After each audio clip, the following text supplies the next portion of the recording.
सिंधुदुर्ग जिल्ह्याला हे काही वेगळं काही नाही आहे. राणे विरुद्ध सर्व पक्ष एकत्र आजपर्यंतच्या निवडणुकांमध्ये आलेले आहेत. त्याच्यामुळे आम्हाला काही ते वेगळं वाटत नाही. ज्या पद्धतीने ते उतरतील त्या पद्धतीने आम्ही आमची तेव्हाची जी काही सिच्युएशन असेल तेव्हाचे उत्तर आम्ही तुम्हाला त्यानंतर देऊ.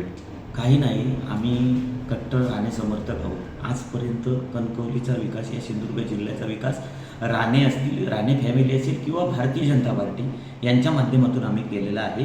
त्याच्यामुळे जो कोण उमेदवार असेल तो एकच उमेदवार देतील एवढं तुम्ही बरोबर सांगितलं. जो उमेदवार येईल त्याला विकासाच्या माध्यमातून आम्ही उत्तर देऊ.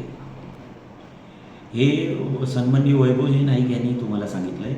अजून शिंदे सेनेची पत्ते ओपन झालेले नाही आहेत. त्याच्यामुळे वैभव नाईक हे आमचे पारंपरिक दुश्मन आहेत.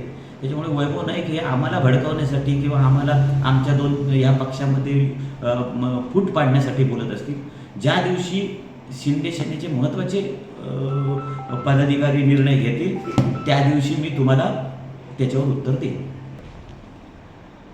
ते भारतीय जनता पार्टीचा विषय आहे. त्याच्यामुळे जो भारतीय जनता पार्टीने निर्णय घेतला त्या निर्णयाशी आम्ही सर्व कार्यकर्ते ठाम असतो.